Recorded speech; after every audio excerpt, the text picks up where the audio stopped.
Assalamualaikum warahmatullahi wabarakatuh.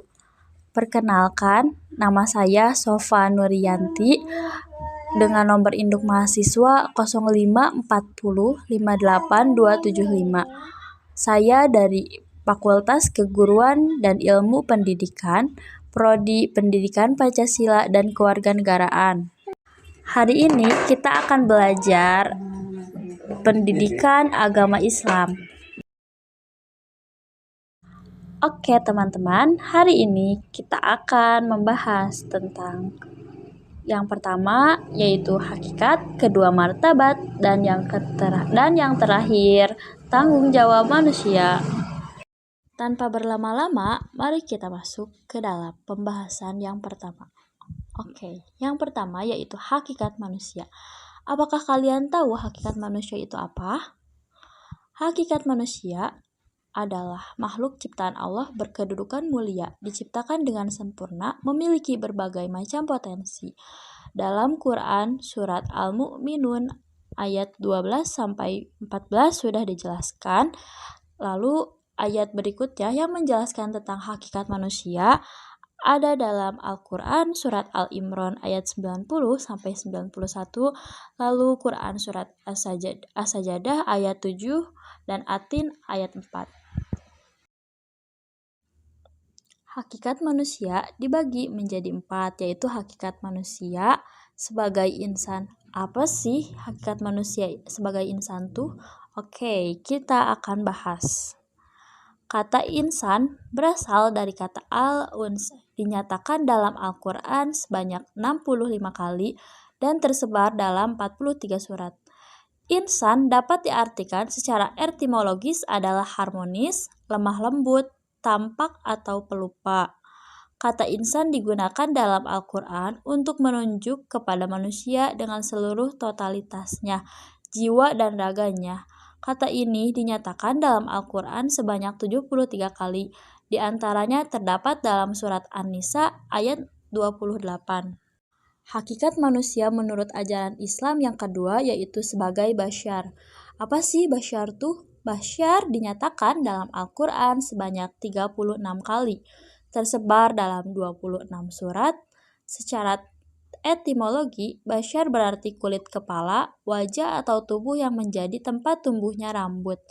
Makna etimologis dapat dipahami bahwa manusia merupakan makhluk yang memiliki segala sifat kemanusiaan dan keterbatasan seperti makan, minum, kebahagiaan, dan sebagainya. Hakikat manusia menurut ajaran Islam yang ketiga yaitu sebagai anas. Kata anas dalam Al-Quran disebutkan sebanyak 240 kali dan tersebar dalam 55 surat. Kata anas menunjuk manusia sebagai makhluk sosial dan kebanyakan digambarkan sebagai kelompok manusia tertentu yang sering melakukan mafsadah. Apa sih mafsadah tuh? Mafsadah ialah kemudorotan yang membawa kepada kerusakan. Walaupun mafsadah merupakan lawan maslahah, akan tetapi kewujudannya sangat dekat dengan maslahah, sehingga sulit untuk dipahami dengan membandingkan makna di antara keduanya.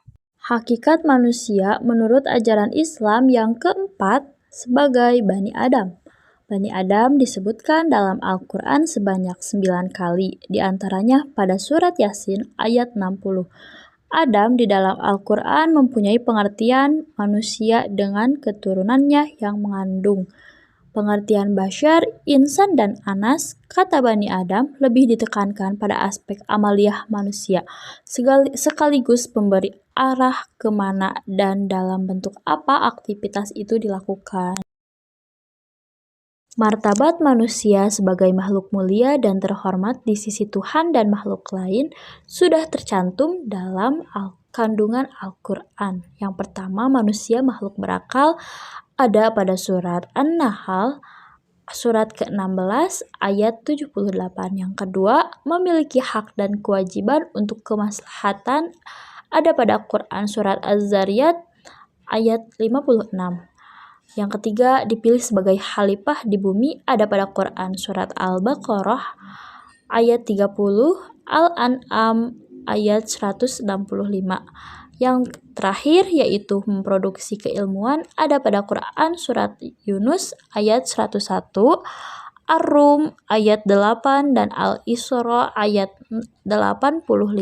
Sebelum memasuki slide selanjutnya, ada fakta menarik tentang apa saja sih hak manusia itu?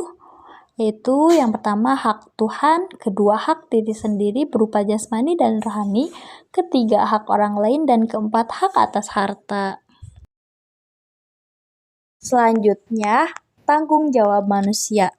Tanggung jawab manusia dibagi menjadi dua, yaitu yang pertama khalifah atau pemimpin, dan kedua penyembah.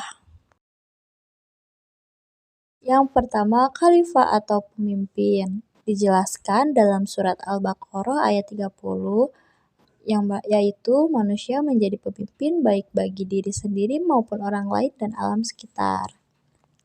Adapun contoh khalifah yaitu Khalifah Umar bin Khattab. Selanjutnya, tanggung jawab manusia. Tanggung jawab manusia dibagi menjadi dua, yaitu yang pertama khalifah atau pemimpin, dan kedua penyembah. Pada materi inisiasi kedua ini, teman-teman diajak untuk memahami hakikat, martabat, dan tanggung jawab manusia. Ada 3 pertanyaan yang harus Anda jawab. Jika Anda bisa menjawab semuanya, berarti Anda sudah memahami materi kedua ini. Yang pertama, apa sebetulnya hakikat manusia menurut ajaran Islam itu? Yang kedua, bagaimana martabat manusia menurut ajaran Islam? Ketiga, bagaimana tanggung jawab manusia menurut ajaran Islam? Setelah mempelajari materi ini, semoga teman-teman mampu menjelaskan hakikat manusia, martabat manusia, dan tanggung jawab manusia.